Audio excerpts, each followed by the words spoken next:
All right. Well, once again, welcome to today's session. My name is Alice Kavili, and I am the founder of Rise Africa Agricultural Services. Our mission as an organization is to empower aspiring as well as practicing farmers to sustainably and profitably engage in farming, and we do this across all value chains. Today, we will be focusing on apiculture. It is my honor it is my honor to introduce the topic today. Most of you have come across this poster, but today we'll be talking about unlocking high-value markets for African honey and bee products with a keen focus on local markets, and more precisely, the Kenyan market, the Zimbabwean market, and the Nigerian market, where all three of our speakers come from. And you can see them there. I will be introducing them in a short while.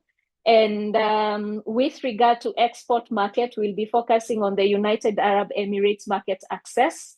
Just a hint, we have two of our speakers who export honey and bee products to the UAE, so they will be speaking practically from their experiences. The reason why we decided to hold this session is because market is always that one important thing for any kind of farmer, regardless of the value chain.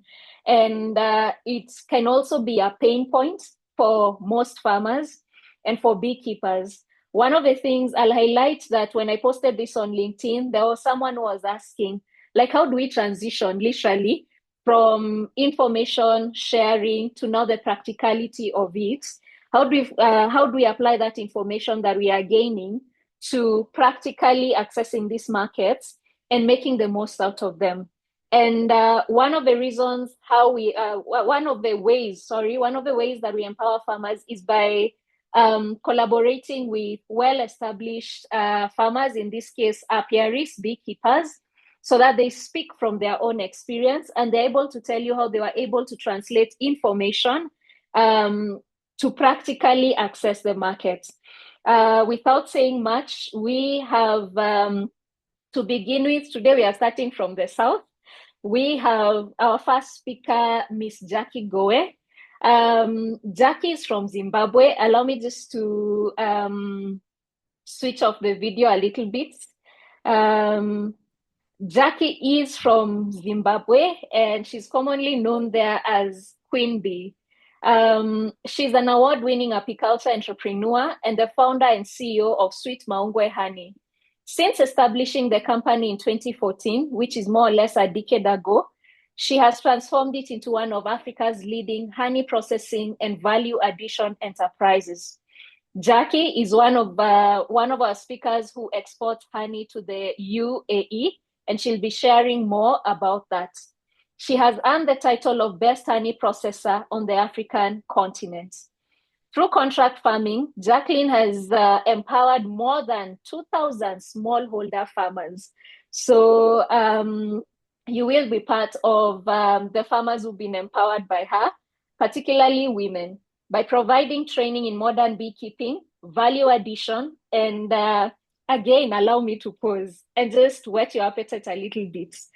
Jackie does exceptionally well when it comes to value addition. At some point, she will talk about the products that she does, and we'll be able to project them. We have a photo of the same, and you can ask her questions on the same. So just a hint, she does beeswax, she does propolis, she does honey wine, and many other products. Today, her company produces over 15 value-added products, ranging from honey and candles to natural skincare products and specialty food products. A passionate advocate for women in agriculture, Jackie chairs the Zimbabwean Apiculture platform and serves as the president of our Fan Zimbabwe. She has also represented Africa at international apiculture conferences, her own country and the continent at large at such conferences, including Apimondia. Her work continues to advance sustainable livelihoods, strengthen rural economies, and position African apiculture on the global stage. Welcome, Jackie. I'd like to introduce our next speaker, the gentleman amongst the ladies, Kingsley Nwaogu. He is the founder and CEO of Interglobal Green Blossom Limited, who are producers of Makizi honey. If you go online and just search Makizi honey, you will be pleased to see what they do. An agribusiness management professional and apiculture expert. He has got over 18 years of experience promoting sustainable beekeeping, youth empowerment, and honey value chain development. Kingsley has trained over 3,000 women and youth in modern apiculture, and he's the national president of the Youth for Apiculture Initiative. On to our third and final speaker, and they will tell you more about their journeys. This is just hints here and there about them, just to pique your interest. Our final speaker is Pauline Otila. She is the founder and managing director of Apiculture Venture Limited, a pioneering social enterprise transforming beekeeping into a climate-smart, commercially viable, and inclusive value chain across Africa. Pauline has got over 20 years experience in the apiculture sector. She has empowered thousands of smallholder farmers, and especially women and youth, through modern beekeeping, value addition, enterprise development, and market access. She has built strategic partnerships with governments, development organizations, financial institutions, and the private sector to strengthen resilient and investment-ready beekeeping enterprises. Her leadership has been recognized through prestigious international programs, including the Academy for Women Entrepreneurs, E for Impact Accelerator, the WANDA program, and the US African Development Foundation. And just to mention, Pauline is the other speaker who exports honey and honey products from Kenya to the United Arab Emirates. Help me to just welcome our speakers. If you can go to the reaction section and just drop them some claps or just celebrate them in whichever way you choose to do so. Well, today I would like this session to be highly interactive, and that means it will be more of an interview where we'll have our speakers respond to questions. And I'd like us to begin right away with their, by just inviting them to share a little bit about their journeys. Well, I think we can start, let's start home. I am in Kenya. We started from the south when we were doing the introductions. We can do the reverse right now. Pauline, could you please tell us how your journey into apiculture began? Is apiculture the one thing you always ventured into right from the very beginning? Or did you start off in another profession and then ventured into apiculture? What inspired you? Thank you very much. Good afternoon, everyone from across Africa and the world. It's indeed a privilege and a pleasure to be part of this panel discussion, and we will share as much as possible so that we can help our upcoming beekeepers in Africa and across.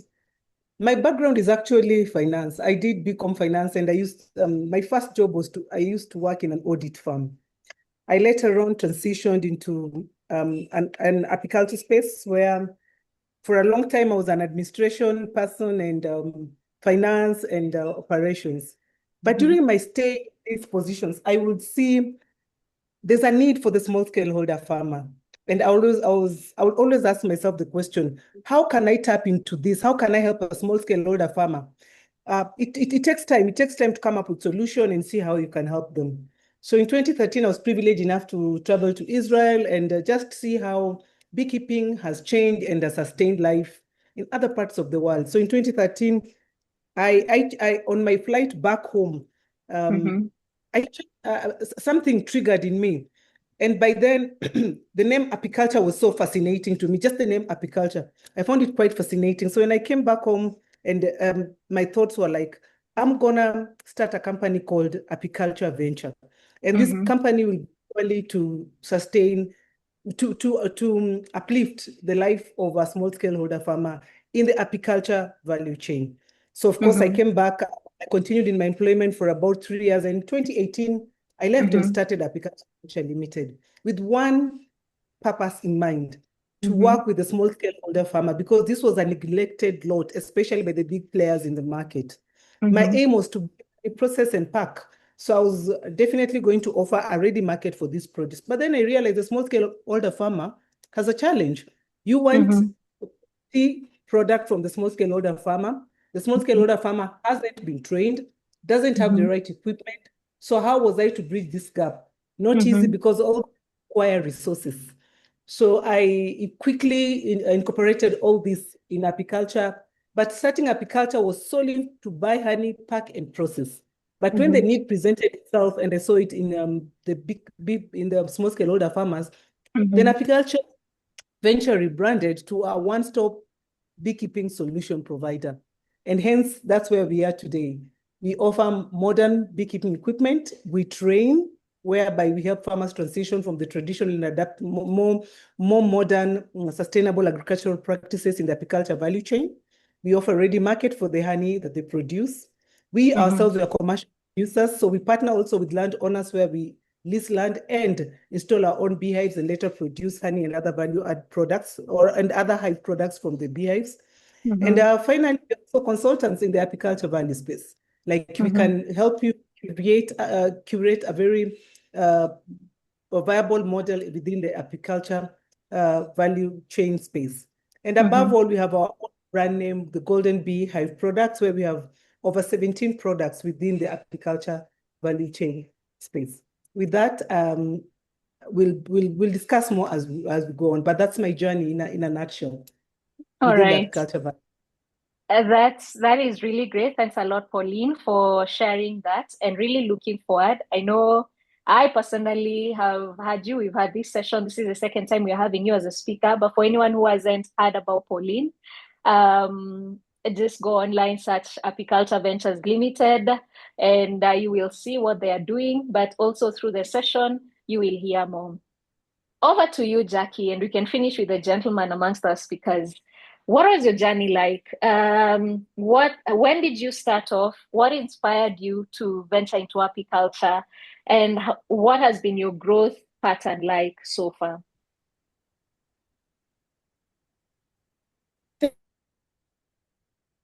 Thank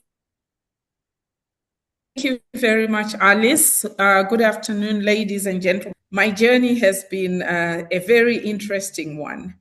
I started off in 2012, having been encouraged to try beekeeping by an uncle, because we had inherited a farm which we did not think we could do much, because at that point I lived in the diaspora.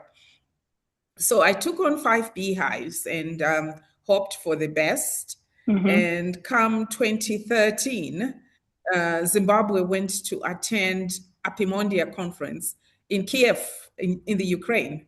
And I flew in especially to be part of that team, with a variety of products that can be made from honey. That really catapulted my journey. I then also, where Zimbabwe was bidding to host, and at the end of 2013, Zimbabwe was bidding to host the 2014 Api Expo Africa conference, which was then held in 2014 in Harare. And at this point, my 5 hives had been harvested 52 bottles of honey, to be precise, and exhibited at the expo. Much to my surprise, I won the top award for Africa, which then showed me that my journey in the last 2 years had not been in vain, and that I could do a lot of things out of honey with the bees. And value addition. So I sort of took it upon myself to attend all international apiculture expos or food expos, and traveled generally throughout the globe. I went into Europe, I went into the United States, I went into Russia, and so forth, and learnt a lot. Hence, I then started value adding honey with ginger, with cinnamon, and so forth, and the honey mead. And during my journey, I've come across things like apitherapy, which I still need to learn. And I remember having this conversation with Pauline that we need to really venture into apitherapy because Africa needs this alternative health option. So my journey has been very interesting.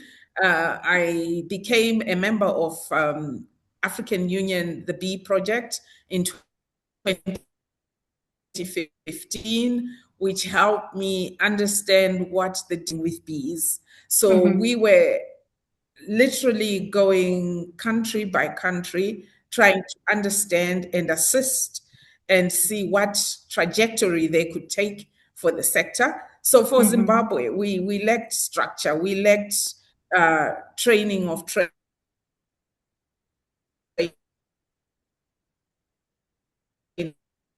and at that point, the Africans and also chaired, which was called the Zimbabwe Apiculture Platform, a voluntary organization, by the way.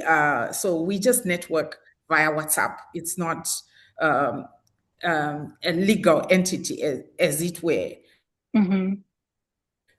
We guided by a constitution rather than being. Throughout my last 10 years, I've seen growth in the apiculture sector in Zimbabwe through initiatives done by us. I'm glad to say we actually have one of the officers, the Deputy Director for Business Development, on this call. Thank you very much for joining us, sir. They're a true patriot into helping Zimbabwe grow the apiculture sector. We are still at infancy, as I would like to call it, because our production is very low. We could do better, develop more products, and be able to have a sustainable business case as a country.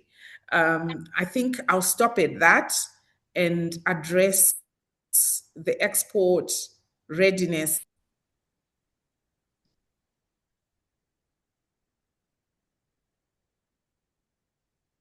Hello, Jackie. Okay. Thanks a lot. And indeed, as Elijah has pointed out on the chat, Jackie's line keeps dropping. There's a bit of, I think, connection issues on your end, which is okay. Maybe you can just try address that if you can.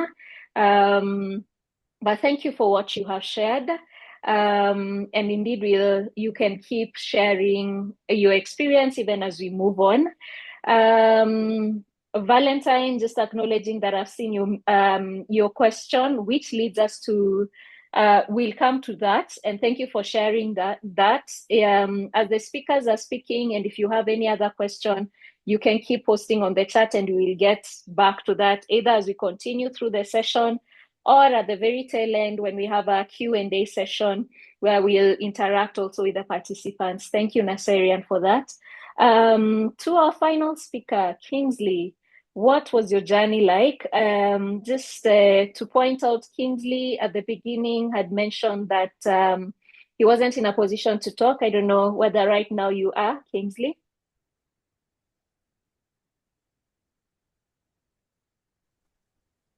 All right, thank you very much. And thank you, my dear listeners and colleagues. My name is Kingsley Nwog, the CEO of Interglobal Green Blossom Limited, farmer harvester of premium Makizi honey. What that really brought me to apiculture is, I'll call it divine, because I had no interest on going into agriculture in general, because then in Nigeria, agriculture is seen as a primitive venture that once that you are there means that you'll be that you'll be poor.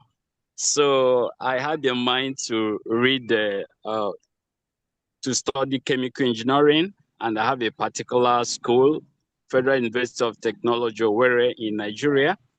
So at the point of getting admission, I took JAMB for entrance to university about 3 times. The fourth one, I got it. So when I get there, I was taught, I got animal science and technology. So during the classes, one of the lecturer mentioned apiculture, and in the midst of about the 2,000 to 3,000 students, I was the only one that decided that went back to the lecturer, says, I want to know more about this. So he gave me a training. Then I started right away in the university. I started training even other students from other colleges like engineering and all that.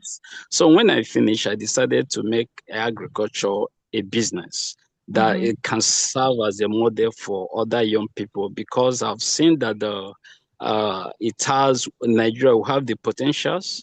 So when I finished university, I said, okay, what area of enterprise in agriculture can a young person venture into that is not stressful, that is not capital intensive, that demand is high? Then I remembered beekeeping.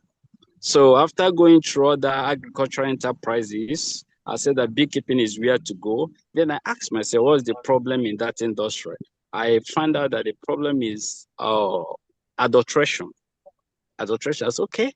Honesty makes wealthy.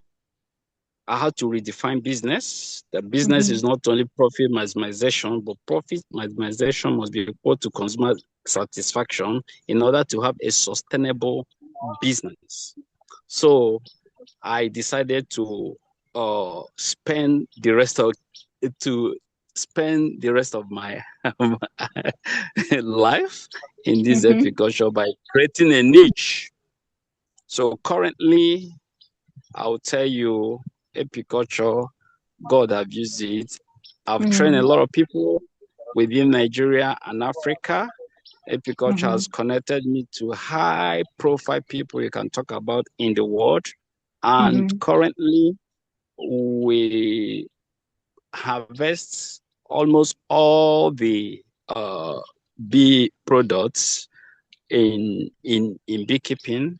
And currently, just came back through beekeeping. It has taken me to Hamburg for 3 good times, being fully funded by German government, and also in serving as a consultant in my state as a beekeeping consultant, and with Total Energies Nigeria as a consultant. So it has been a great way to go for everyone. Thank you. All right. Thanks a lot, Kingsley, for sharing a bit of your journey and how things are going, where you started as a student and how things are going right now. Just a quick question, direct answer. How old were you when you started off in the apiculture business? Yeah, I believe I was 23 years. Nice. I was 23 years. All right. And just a quick mention also for the ladies here, Jackie and Pauline. Yeah, how old? And maybe we can start off with Pauline. Um, how old were you when you decided to venture into beekeeping? And the reason I'm asking this question is just to encourage people. Kingsley rightfully mentioned a misconception that needs to be debunked, especially in Africa. People think that agriculture is for the poor, and the other misconception is that it is only old people. It's a venture. You venture into agriculture, farming when you have retired, but not so. I love that Pauline mentioned that she moved from an audit career to become an apiarist, and she's really thriving. Quick one, Pauline. How old were you when you ventured into apiculture? And as you answer that, can you tell us what has been your biggest challenge when it comes to apiculture, whether it is selling honey during your early years? Was it production? Was it finding customers? Was it quality? What was your biggest challenge? So your age and the challenge that you faced so far and how you overcome it. Over to you, Pauline. Thank you very much. By the time I was quitting employment, I was 35 years. Great. Mm-hmm. Yeah, and by that time, I'm thinking in Kenya, still, I don't know even if right now that you still get that misconception. Women are not beekeepers, and you'll get somebody making a comment like, I cannot consume honey harvested by a woman. It's a taboo in my culture. And then again, the tribe that I come from, it's not traditionally known for them to produce honey. It's not our thing. We do fish, but it's picking up and it's good. So when I started apiculture, I've seen even in the chat question, somebody is asking what are some of the barriers and what are some of the challenges we are facing as women entrepreneurs in the beekeeping value chain. I tell you, when I started apiculture venture, it wasn't an easy thing. And if there are Kenyans here, you'll agree with me. I think I was the first woman to start a fully fledged apiculture company. I'm not talking of honey production, I'm talking of being a beekeeper. And all the top 5 big companies are and were still run by men. So getting into a space where doors were not open to me, and I don't want to say it was easy. I didn't have any woman to go to learn about beekeeping. I had to do the learning, one from my past job experience, and 2 from continuous research. So one thing that I want to stand out here is that you've got to be learning, to be willing to learn and to be carrying out, not just copying and then taking it. Somebody will ask, why is she called the Queen Bee of Kenya? I started the first company, fully fledged beekeeping company with over 22 staff in Kenya, something that I'm truly proud until today. That and there's so many other women who've come into the space and doing wonderful things and doing great jobs. And I've mentored quite a number of them. They will agree with me that before they start, quite a number have passed through my hands. And I'm grateful that God has given me that opportunity to be able to mentor women and youth in the space.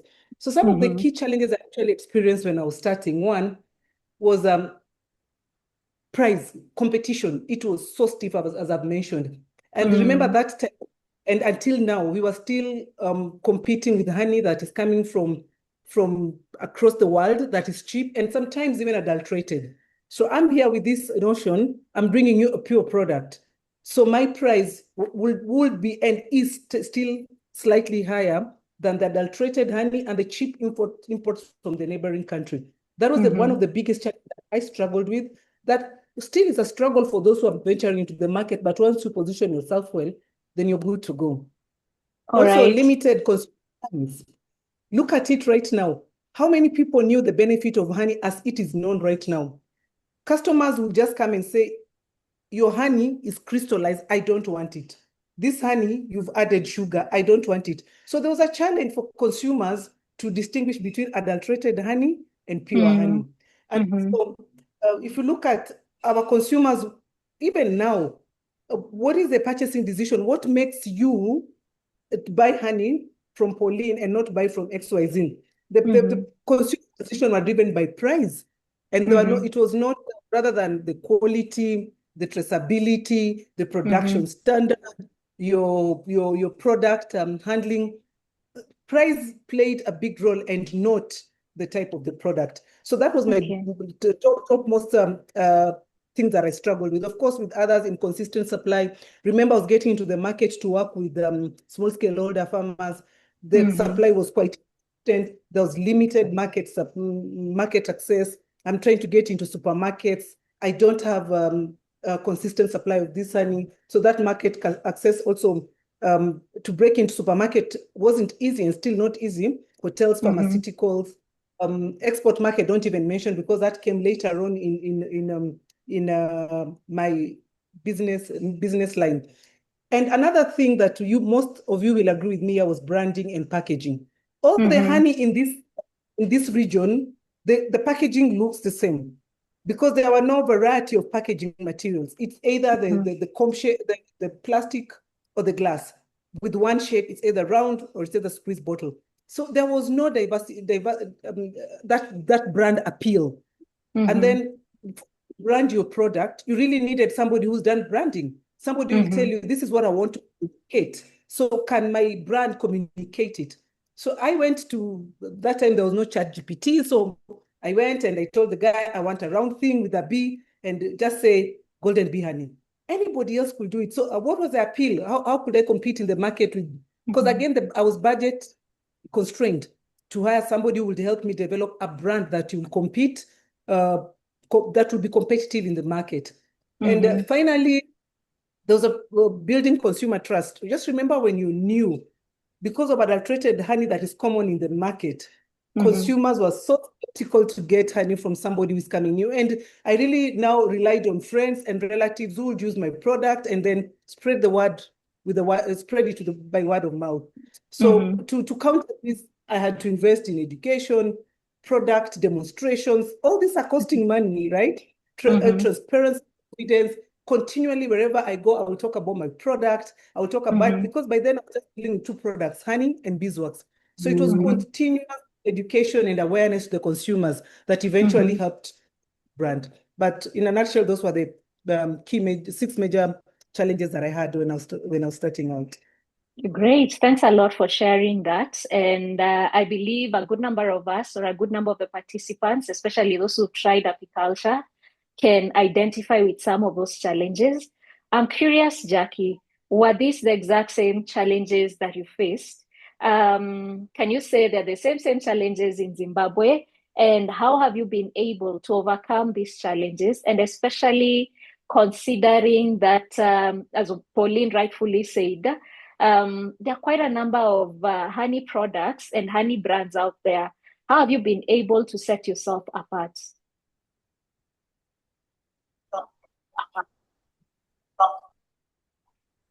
Thank you very much. I totally agree with Pauline and share. It's not been an easy journey.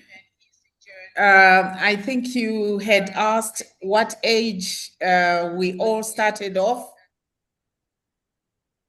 And I think that's a very confidential question for me. You never ask an African woman about age. Okay. I was 46 when I started off. So people, but anyway, having said that, it's been a journey because I was coming from the health fraternity and saw the need of making sure my own parents were eating the right proper sugar. Myself, I was eating the right quality sugar. And also the market products on the market. So this was for me a way of helping my country access something that was very, very good, high quality in Zimbabwe. So looking in hindsight, I don't think there's anything I could have done differently because it was a learning curve for me to get into the apiculture sector, though I faced many challenges, like Pauline rightly said, it's a men's world. Apiculture was dominated by men in Zimbabwe as well. It still is, but we're making inroads and making significant milestones as women. We've now established a network of women in apiculture for Africa. So we have an online group where women discuss apiculture and share experiences. Thank you. Thank you, Jackie. It is great just to know, and I intentionally asked about that age. Once again, to just clarify that at times you're the ones who limit ourselves mentally. You can begin at any age. I love that Jackie started off by saying for her, she just began with 5 beehives. I know maybe a number of participants who are here today may not be fully fledged commercial apiarists, but that journey, as they're sharing their journeys, as they're talking about, those challenges that they had, or they're even having currently in terms of market access, It is just to encourage us, to motivate us from a place of practical experience. Now, moving on swiftly, I know both Pauline and Jackie have mentioned a little bit about markets. Kingsley, I am curious to find out what the local market for honey looks like. Who really are your customers when you think about this? And is it supermarkets? Pauline mentioned supermarkets and how not so easy it was to access them. Is it online sellers? Is it family and friends? There are people who say that might not be the easiest thing, but for Pauline, friends and family work very well. When you're looking at the local market, who would you say is your greatest customer? And when you're strategizing with regard to reaching them, what do you consider? Over to you, Kingsley. Maybe you can start us off with that. All right, thank you once again. I really totally agree with my colleagues. To start with, honey market has been bastardized because of the wrong people going into it and doing the wrong thing. So first and foremost, I started by having a clear vision. What kind of honey do I want to farm? Is it normal honey? Everybody go to the farm, press it anyhow, and just get it. Then I had a clear vision. I'm going for organic honey. And also a clear vision of what kind of market segment am I looking at?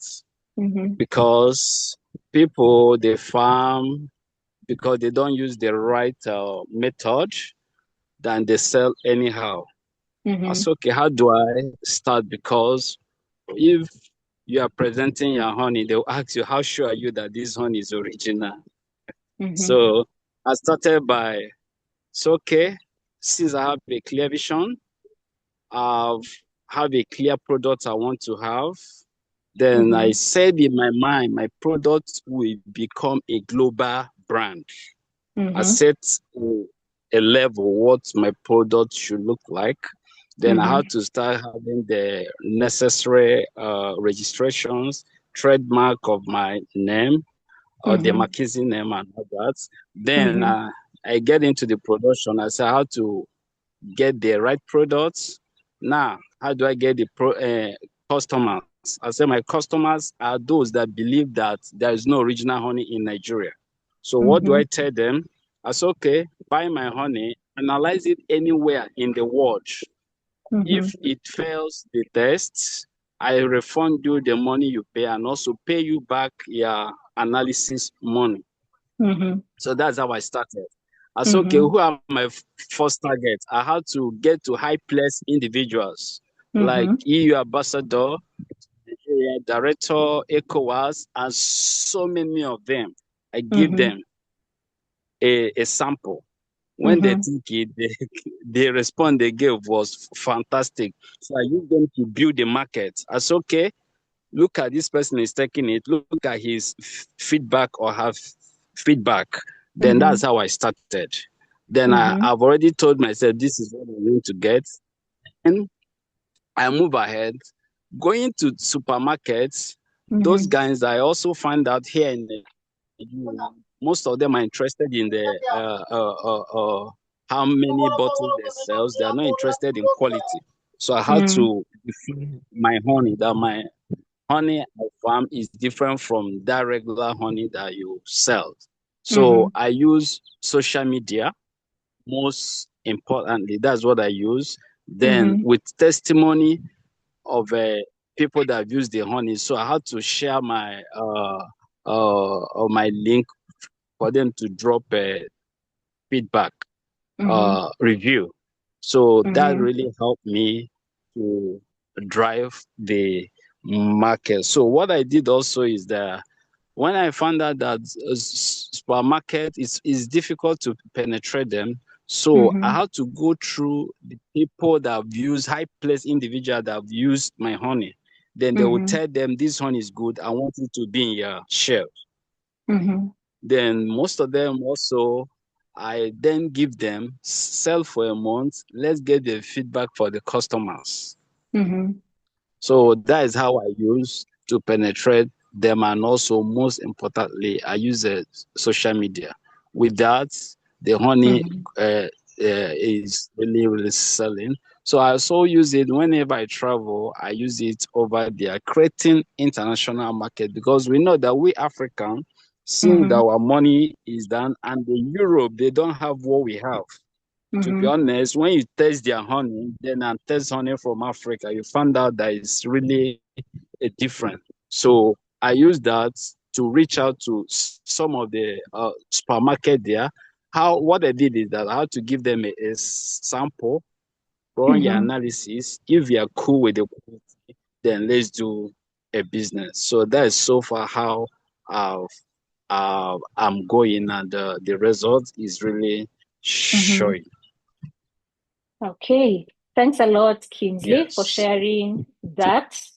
And just to continue with that conversation, because all of our speakers have mentioned a bit about branding. That is one thing, even as you're talking about the local markets.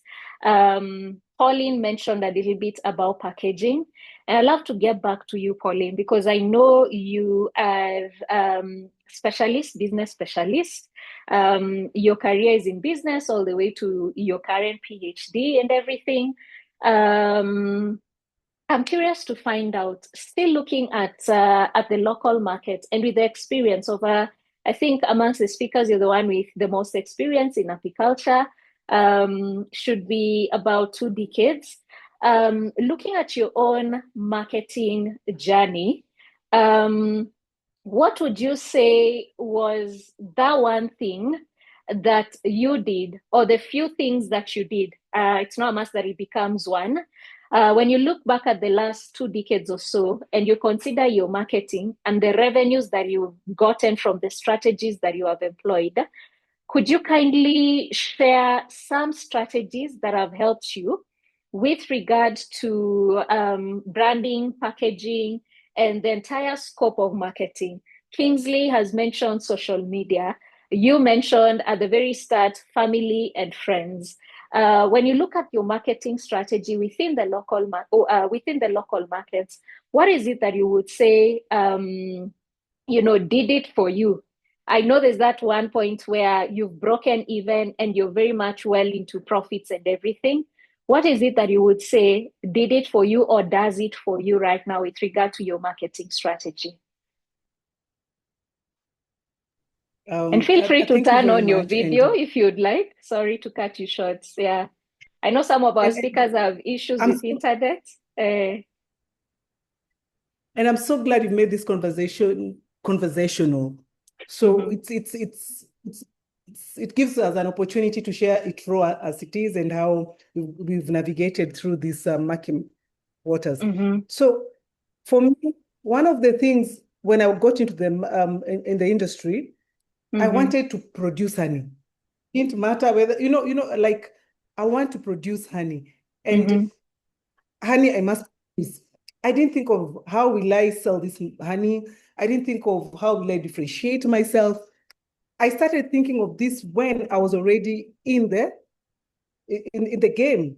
So I had to create, that's when I realized then I have to create a marketing strategy. So anybody listening to me here today wants to venture into this market, please make sure you have a marketing strategy. Just like the way the milk sellers, the beef sellers, the avocado sellers, mango sellers, you must have a marketing strategy. Don't just look at your product as honey and you say it will sell itself. Yeah. No. You have to put in a marketing strategy, because after I put in marketing strategy, then I knew where I am and where I want to. So what did I do different in my marketing strategy? Initially, I just wanted to have supply, and how much honey I was producing didn't really matter. So I started asking myself these questions, because every time I would try to venture into a new market, somebody will ask me, can you supply this honey consistently?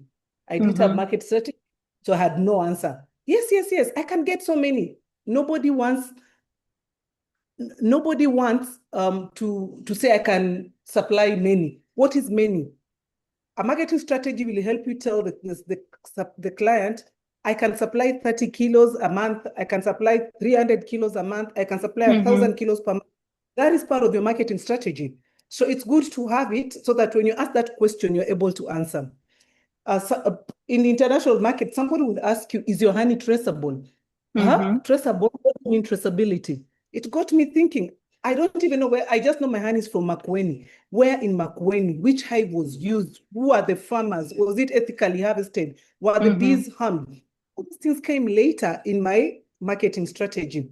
And also quality assurance. If I'm selling new honey, do I have systems within my organization that if you complain about a particular batch of honey, I can be able to go back to the systems and check which batch is this that a particular client is complaining about. Initially, I didn't have that. So when somebody tells me I bought your honey in February and it had XYZ issues, I don't have an idea what it had in February. So I cannot even address that problem so that it doesn't recur in the future. So it forced me to put up a marketing strategy that incorporates quality assurance systems within my organization. Kindly note that these are they're not exclusive, but they're very important when you're especially handling food within your institution. And then, was I really packaging ready, as I've talked about it above there in terms of branding? I wasn't. I knew there was a company called, like in Kenya, Safe Pack. I would go, get plastic jars, pack my honey, and sell. And that was it. That's the basic that I had. I didn't know that I can talk to some of the manufacturers outside the country and tailor-make a particular product that is specifically for apiculture venture that actually differentiates me, that I could get somebody else who will help me develop a brand that communicates to my targeted audience. I'm talking of Golden Bee, but my label is brown. My label is just a mixture of color that if you ask me, what does your brand represent? I did develop that. Later in my market strategy, I was able to engage a brand developer. We developed this brand Golden Bee. We changed our label. We incorporated all the colors, all the corporate colors of Apiculture Venture Limited. And then something as simple as food safety requirement. I only knew so long as my honey has KEBS, I am good. What about HACCP? Is my company observing the proper food hygiene? This incorporating this also within my marketing strategy then put me at a different pedestal, at a different level with my competitors. That if you want to come and inspect my processing and packaging facility, there were certain requirements that you as an individual had to meet. You are not suffering from a flu. You're able to wear protective gears. You know, all those things were incorporated. Even the health of officers will come to my place, who can come to my place even now. They have to be compliant to this because I'm handling food. So this is also incorporated in the marketing strategy. And this actually is what made and is what is making my brand Golden Bee stand out very differently. So where did it put me as a venture? Very fast. One, it did give me a very strong branding and professional packaging. This, I didn't just look at the way Kingsley say, it's just honey. It's just a poor man's activity who's doing some beekeeping. No. I brought professionalism into it. And this then made my brand stand out. I set up a lab. I think I'm the first company in Kenya that has an in-house lab, that every honey that comes within Apiculture Venture, as part of our marketing strategy, it is tested before it is packed. That has really made me stand out in terms of being able to give you. If you ask me, what is the sucrose, what is the HMF, what is the yeast and mold level in this particular batch of honey, I can clearly give you that data because I've collected it. And this has also enabled me to talk back to the farmers, why did I reject your honey? Because the following parameters after testing. So that has been incorporated as part of our marketing strategy. And then the value-added products came in. I looked at, we want to generate revenue. We are just talking about honey and products. So in our marketing strategy, we incorporated many other value-added products just from the beehives. And this included dawa, the famous dawa drink, the flu bomb honey, the beeswax and honey cosmetics, the propolis, the pollen, all this packed through. And above all, we talked about traceability. Could I say where this honey was harvested from? Was it from Kitui? In which region? Was it from Machakos? From which region? What was the flowering crop at that particular point? Can I test that and say? So those are part of the things we're still working on, but in terms of innovation, all those have been incorporated. And as I've mentioned, with the laboratory, we're able to then train our farmers and tell them, you know what, if you're going to spray your crops, use XYZ type of organic pesticides.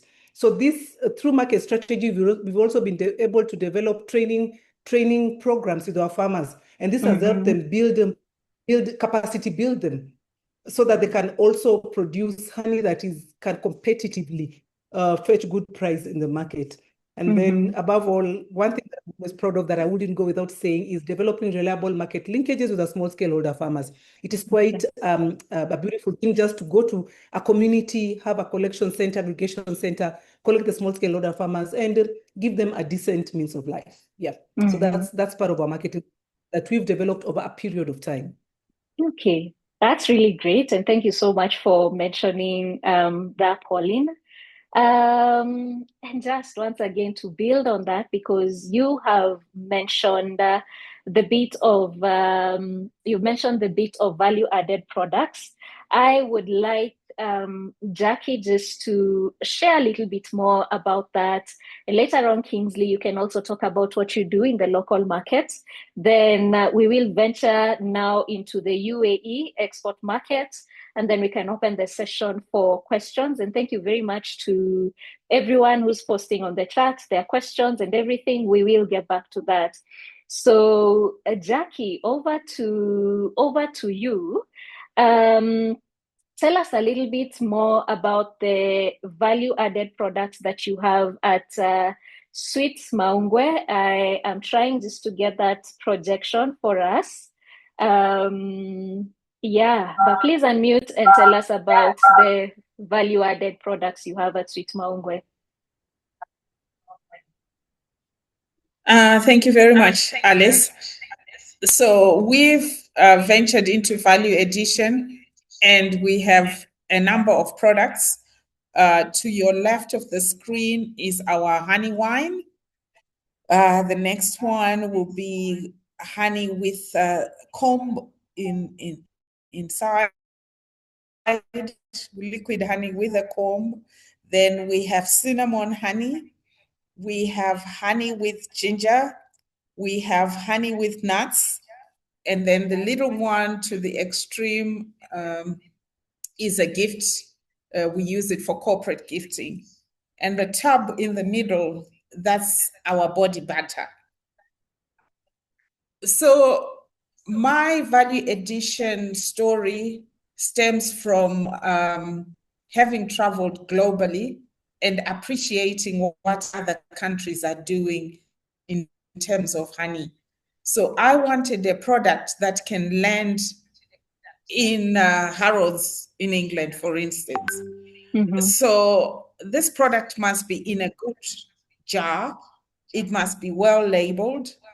We must have a story to talk about, hence Sweet Maungwe. So Sweet Maungwe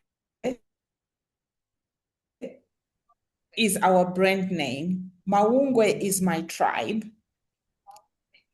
So we have used my tribe because historically we are known for the love of sweet things, number one. Number two, we like things that are sophisticated.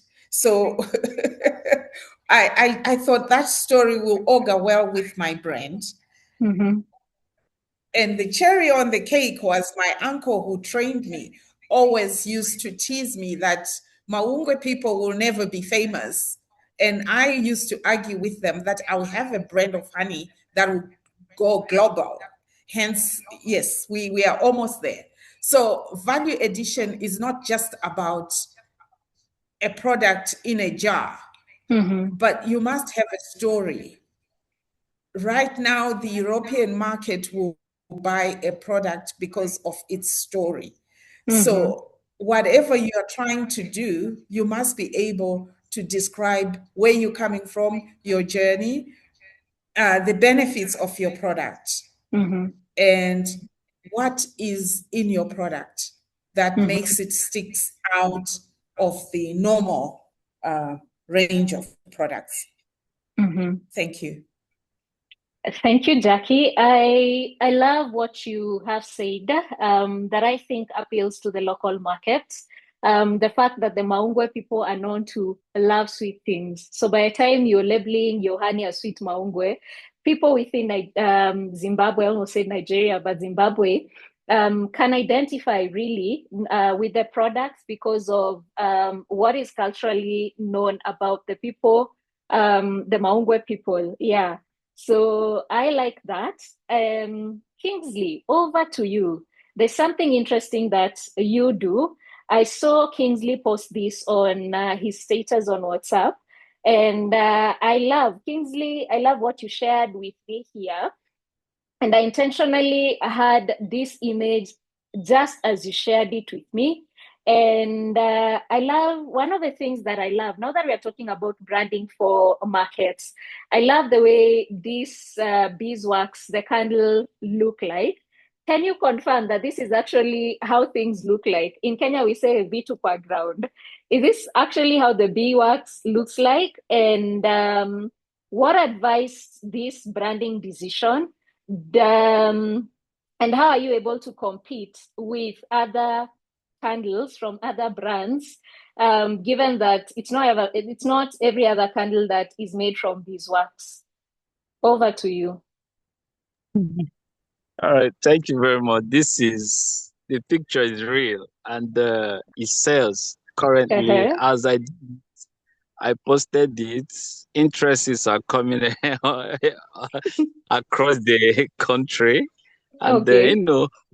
one thing I will advise all of us is have a clear vision what you want to do. Ask questions. Some young beekeepers will just enter into beekeeping. They want to create a brand. Creating a brand is expensive. It's not easy because you're building a sustainable business that will outlive you. So you have to really know, am I ready for it? So if you are ready for it, you have to learn from those ahead of you. You have to really innovate. You have to innovate. It's very, very important. Than you to just say, I want to create a brand when you're not ready. Please sell as a wholesale bulk to processors, because you cannot do everything. Then you can make money more and expand your business. Okay, so with Makizi honey, what we did is that we decided to move to other value additions. Not just moving into it, make it look good. Branding is good because you cannot have pure premium honey in one anyhow container. Make sure it's sweet, because the eyes will first of all eat before the mouth.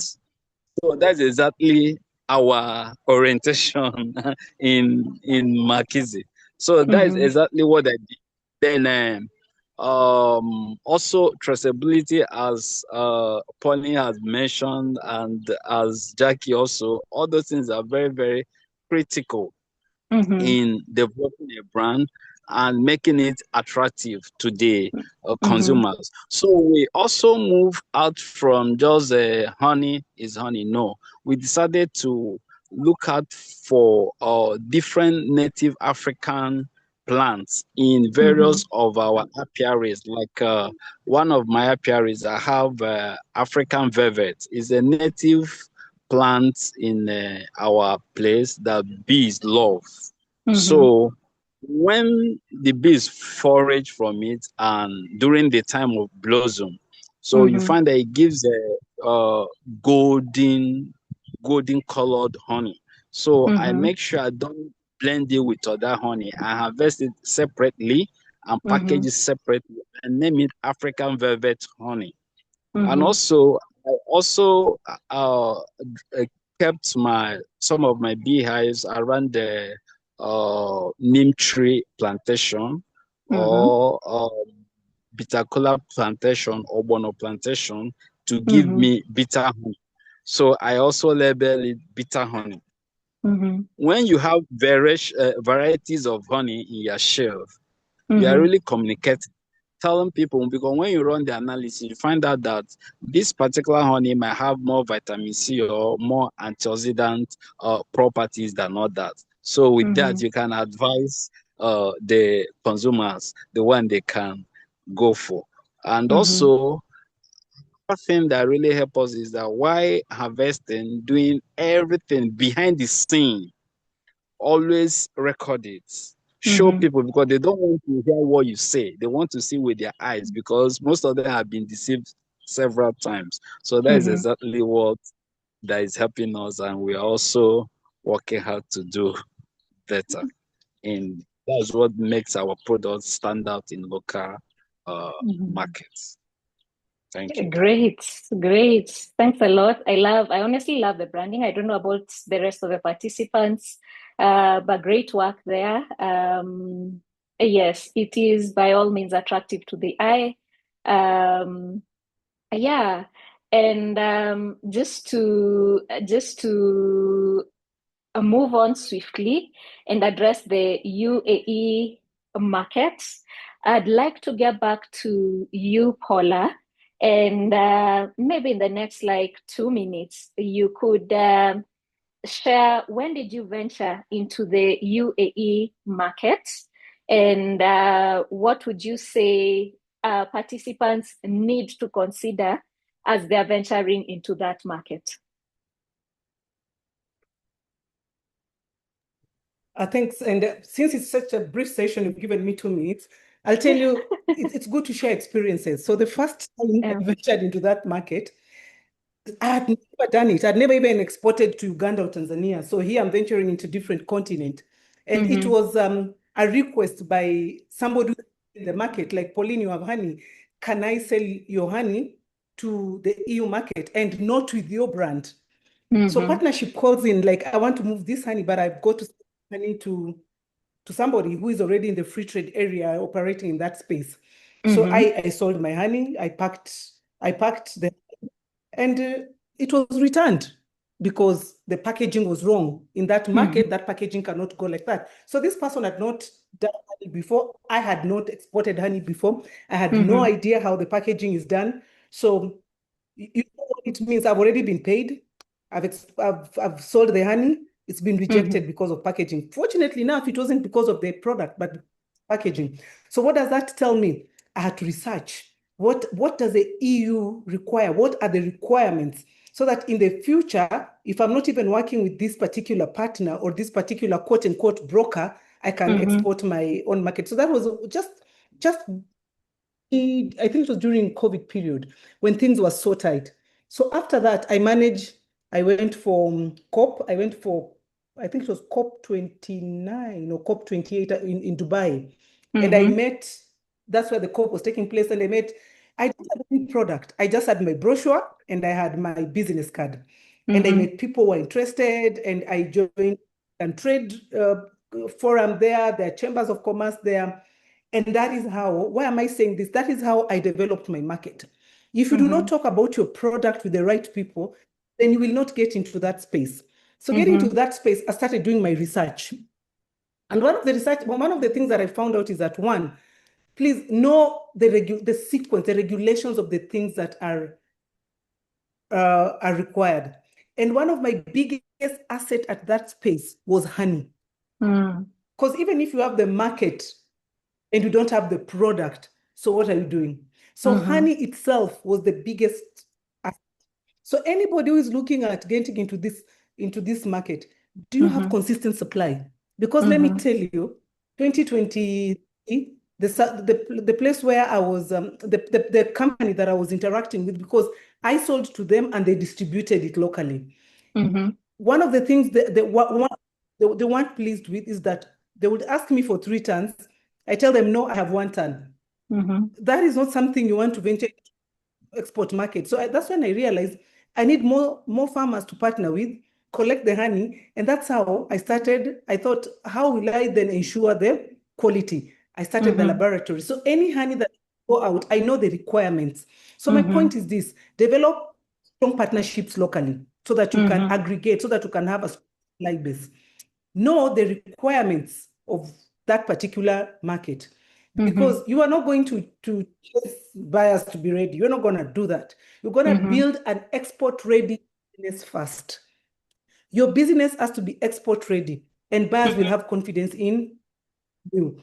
So that's my advice I'll give anybody here. You want to get into the local market, build that base of being export-ready. So looking back, the first guy who made me supply, he couldn't work with me because I couldn't meet the demand. So it took me back to the drawing board. What do you need to do, Pauline? You need to build your business that is export ready, and it will do, because if you don't, one, you're gonna lose client.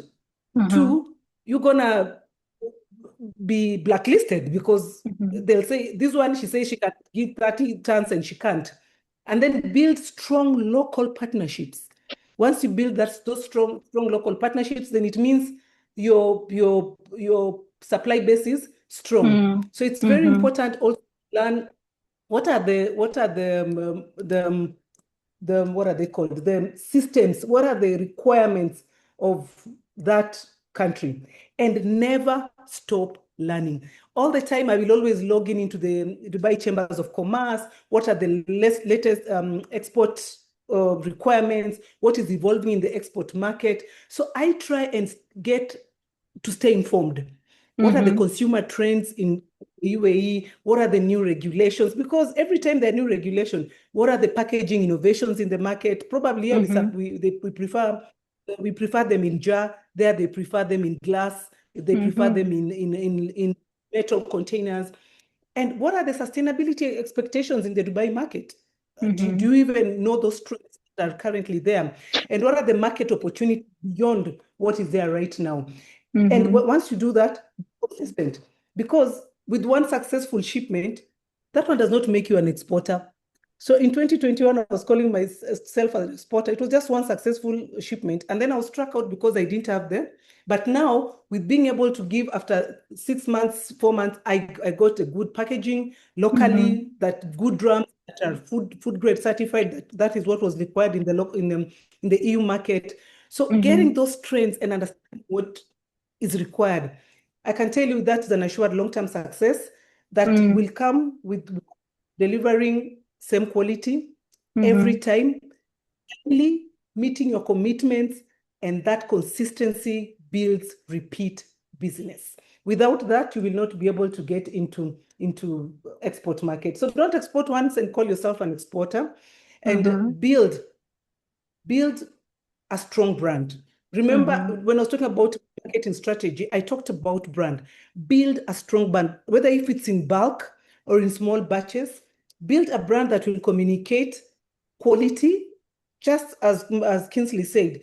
Do you consume it with your eyes? Consumers use their eyes first. They consume the product first with their eyes before they buy the product. Be reliable. When you say you're dispatching the goods on the 10th, please be a reliable supplier. Authenticity. If asked, can you trace this honey? One of the frauds we have is I have honey from Tanzania, but I'm packaging it like honey from Kenya. I learned in Dubai that is considered as fraud, as honey fraud, because I'm packaging a honey from a different country with a label of Kenya or with a label of Tanzania or a label of it local honey. So that's one thing I also learned. Authenticity. Is this product indeed from your country? Can you authenticate that? And sustainability. You're probably supplying a product where bees are killed aimlessly, farmers are underpaid, the unethical of harvesting this honey, causing harm to the environment. So sustainability plays key also when you're trying to build a strong brand. And just to finish this, invest in systems. Remember, I talked about it in my marketing strategy. Invest in systems of traceability, quality control, food safety, record keeping, inventory management. You know what you have in your inventory, and above all, financial management. Because without finances, some of these people, they'll pay you on delivery. Some of these exporters, your partners will pay you on delivery. So also, building good system builds buyer confidence. I hope this was helpful, and I'll be for questions later on. All right. I think that was very, very helpful. And one of the questions that I will ask I'll state this. These standards, you need time. You really need to invest time in really learning about them and reviewing them. And I will ask just a follow-up question, Pauline. You have mentioned the Dubai Chamber of Commerce. I will ask on behalf of the participants so that we don't lose these questions. Where is there an online platform where any one of these participants can just go right away and do a quick research to learn more about the quality standards for honey that is exported from different countries, whether it's Nigeria, Zimbabwe, Tanzania? We have representation also from Kenya, those 4 countries today. Is there anywhere online, a link or anything where any of the participants can just go and quickly check and learn by themselves? Because one thing I can promise you, you can tell our speakers today are very knowledgeable, but you have to invest in your own learning. As you can tell, all of them invested in their own learning. So over to you, Pauline, just a quick one. Is there any platform online that our participants can go to and learn more about these standards, specifically with regard to the UAE? Thank you very much for bringing that up. You have to invest. For me to be able to have access to Dubai Chambers of Commerce, I first became a member of Kenya Chambers of Commerce because they've got these exchange programs. As a member of Kenya Chambers of Commerce, I've been able to interact with Ghana Chambers of Commerce, Dubai Chambers of Commerce, and many other different partnerships. So the first thing you need to do is to become a member of Kenya Chambers of Commerce. They open these doors. They have a lot of learning. And nowadays, with online, these things are so clear. So once you get them, you can always send an inquiry. Their emails, addresses are there. Send to them, I want to export honey. What are the requirements? What are the packaging requirements? And they will always respond. The thing is that you have to invest in research. You have to invest in willing to be members of different affiliate bodies, like Kenya Association Manufacturer. They will have this information. But until and when you become a member, you cannot grow to the next level. You start locally to become a member, to build your knowledge, then you're able to interact with the many other different chambers of commerce. All right, thanks a lot for that. I'd like to move on to Jackie. Jackie also exports to the UAE. And we've seen that, Jackie, you have quite a number of products, honey and value-added honey products and all. What would you say is, which products, maybe 1 or 2 products that are on demand from the UAE market? What would you say are the products that are on demand? Like, there's a very, very rich market within UAE for those products. Thanks, Alice. The UAE market is a very interesting market, which is easier to penetrate than the European market. So I found, first and foremost, is your halal certification in place. Because of their religious beliefs, it's very, very important that you are certified halal. So you might be certified in your own country, but your distributor in UAE must also be certified. So I found our wild forest honey being a very popular product. Reason being, they are looking for something that is organic, a honey that is organic, free of pesticides and herbicides. And Africa fits in that scenario of the market requirements. You'll find that even the statistics, I know Kenya and Uganda are leading in the niche trade of honey in the UAE, as well as Sudan, Morocco, Ghana. Most of West Africa have managed to tap into this market.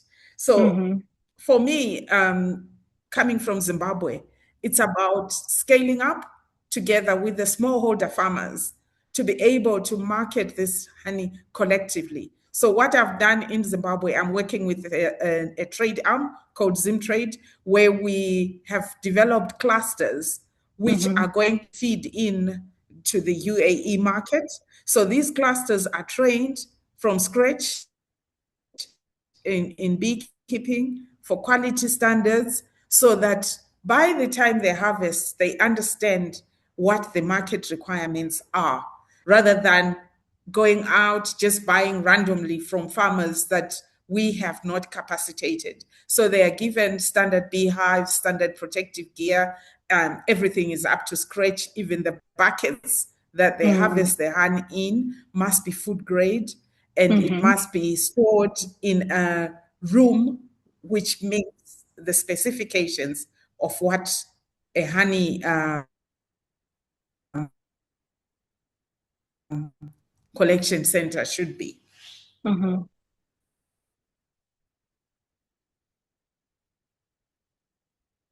right. Hello, Jackie. I don't know whether you are done.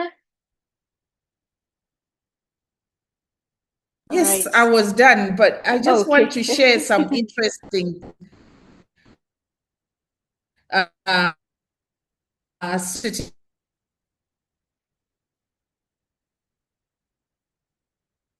Okay, your internet is a bit That choppy. I We have, can't hear you. so that our participants can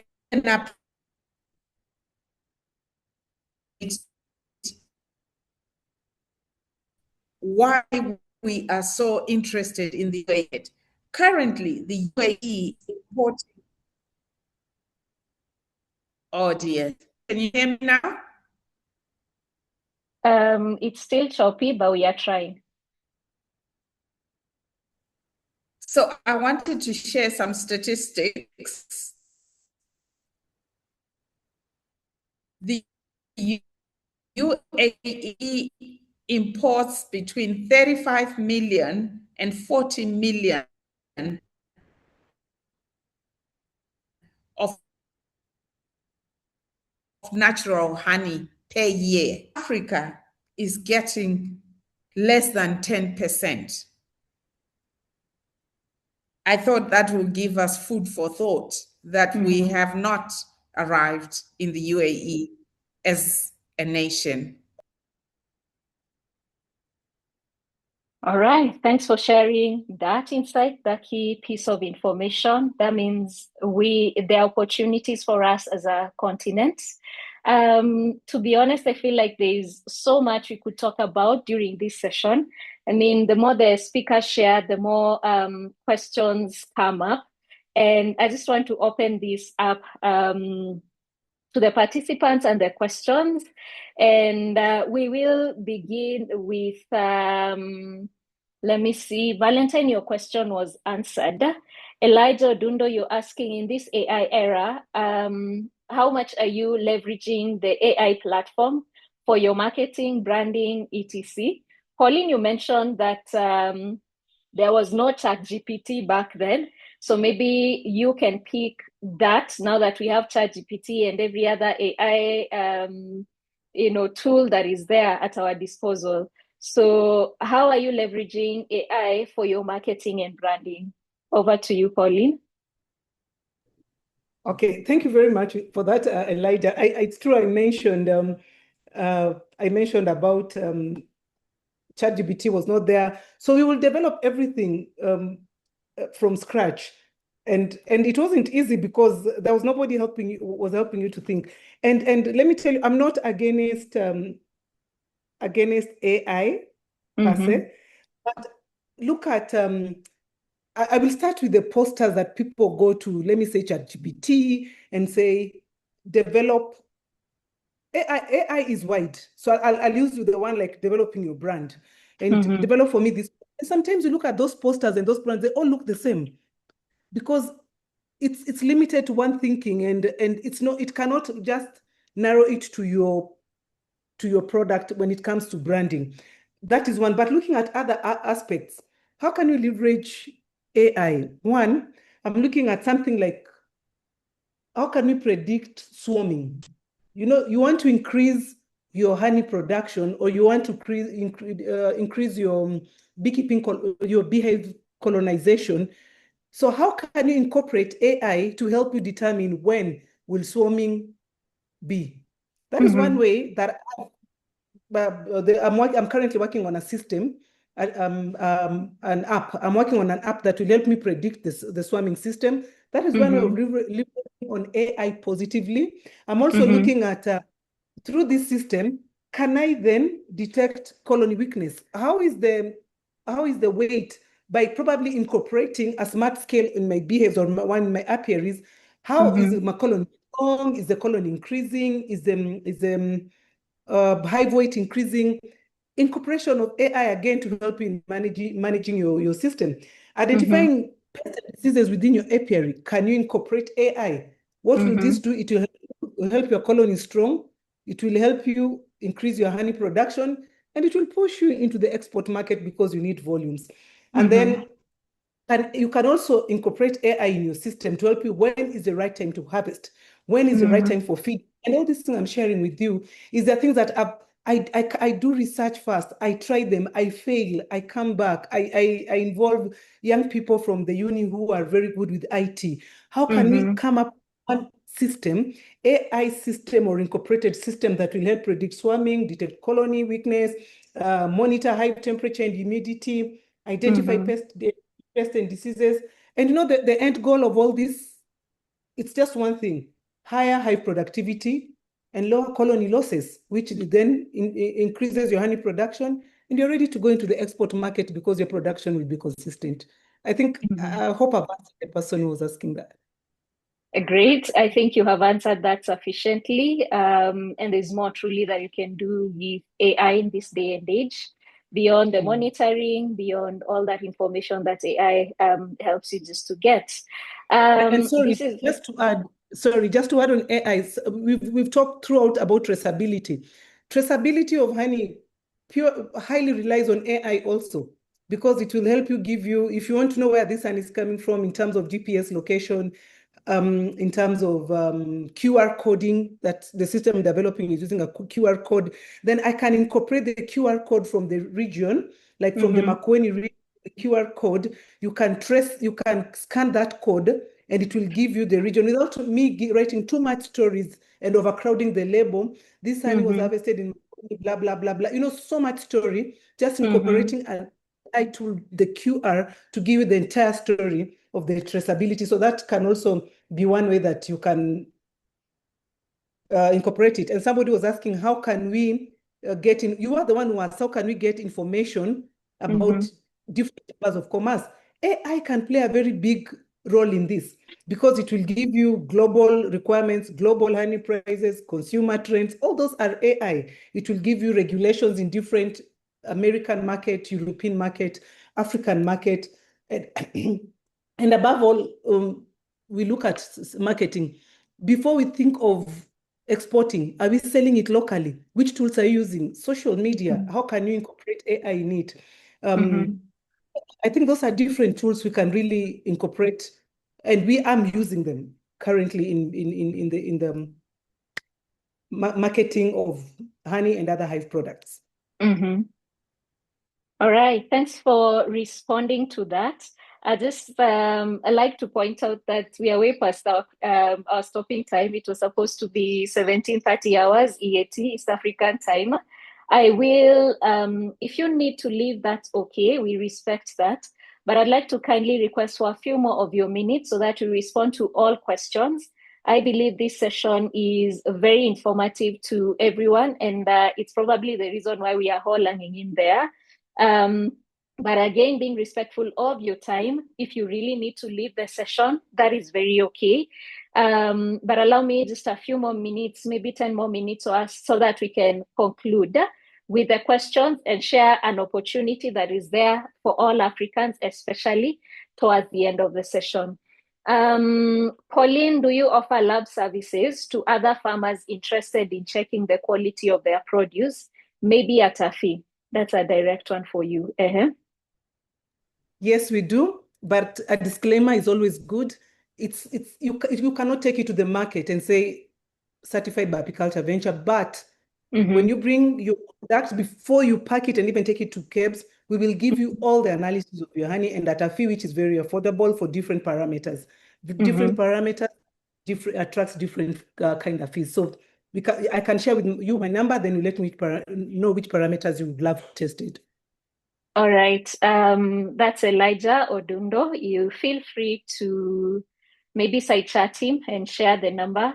And generally, just to ask, if we go to your website and we reach out either through the email or through the number there, are these services accessible through those contact details? Can we find out more about that?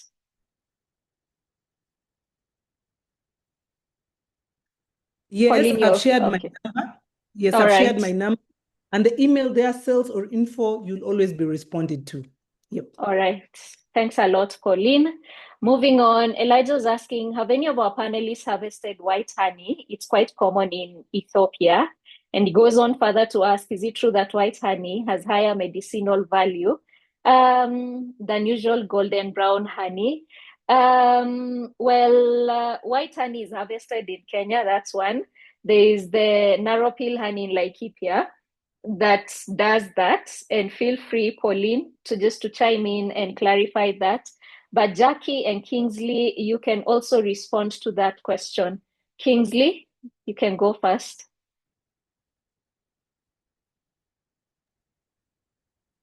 All right, thank you very much. We know that the physical and chemical property of honey is much more determined by the plant, the nectar source of.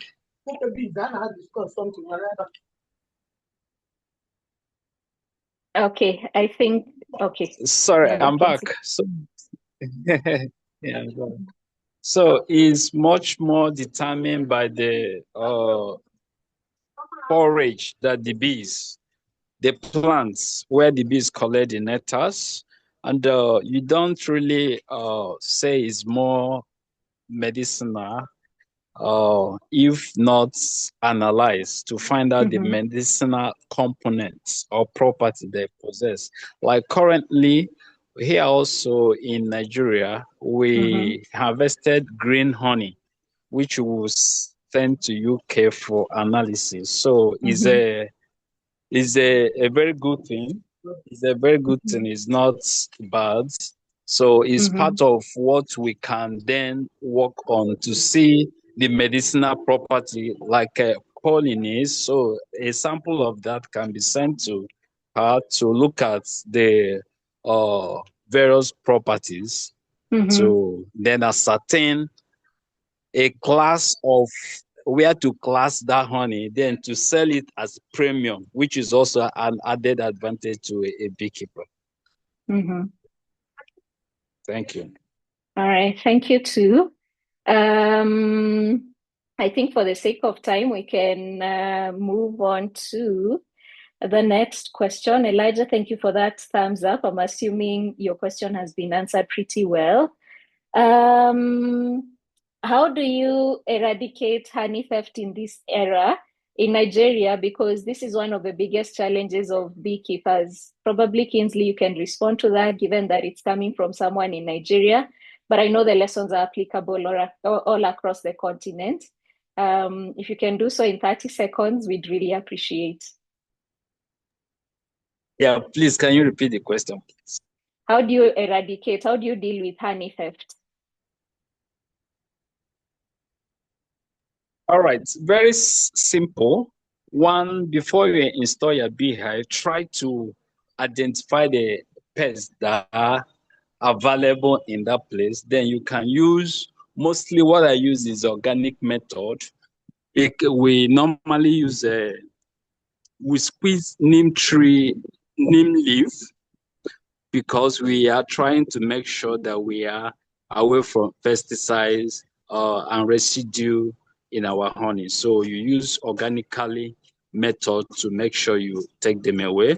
But perhaps that you've already established and you notice that, then you can then use organically and treat them to make sure properly hive apiary management is taken care of. With that, you also minimize the pest in your apiary. All right. I'm not so sure. I hope the person who asked that was referring to pests.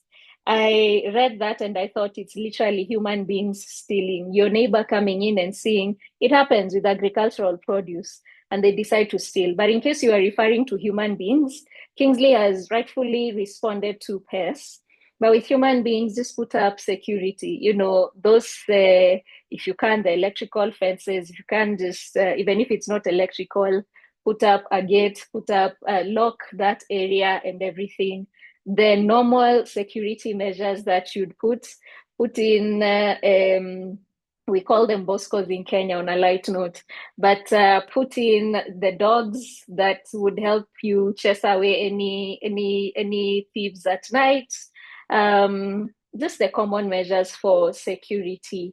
I think I'll take the last question from whoever has the Zoom name as my PC. Someone mentioned about white honey. What determines the color of honey? Is it the pollen source or something else? Is it easy to screen honey for adulteration by lab methods? What other screening tests are necessary to meet the best international food hygiene standards besides testing for chemicals and diseases? I think, Pauline, you're better placed to take this, given that you run a lab.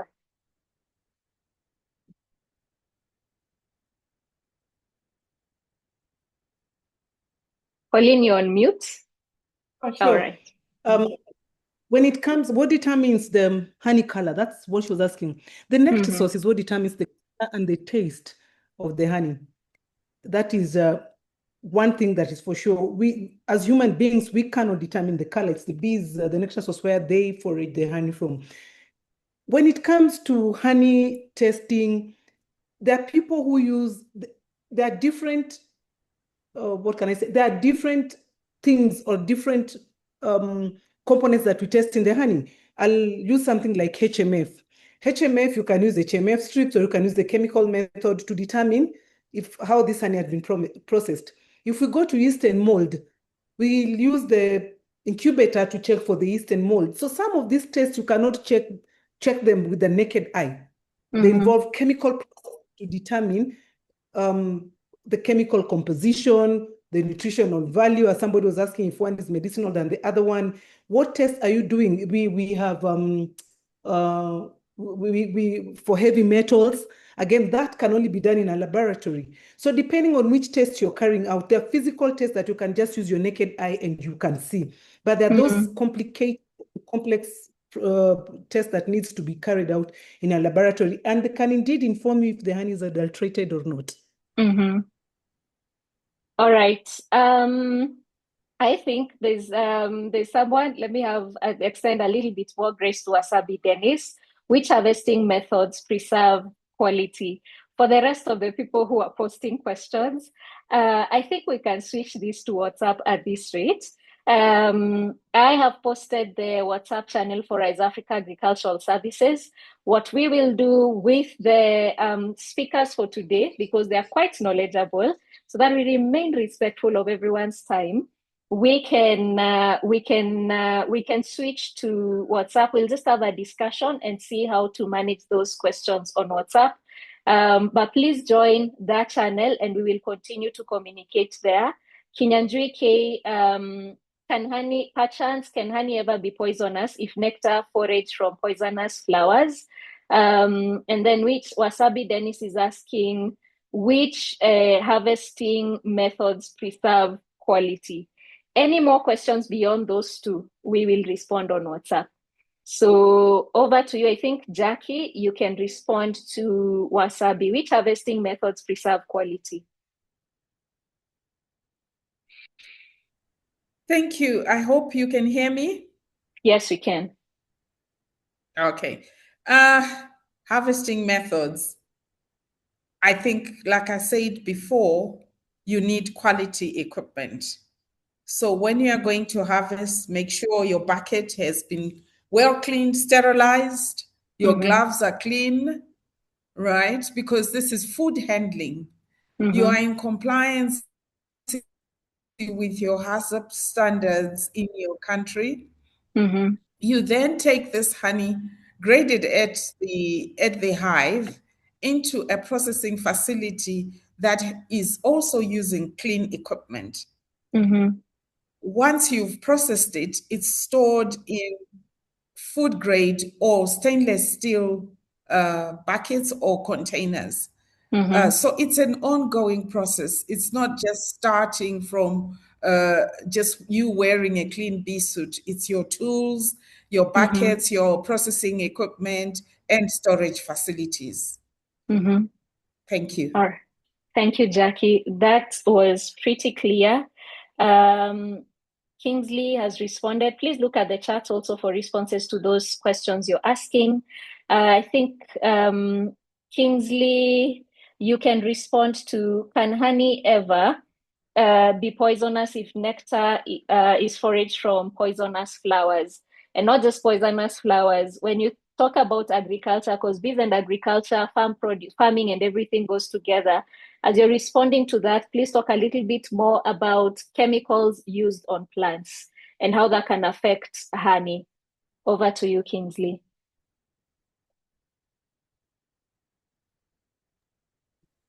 Yes. The question you.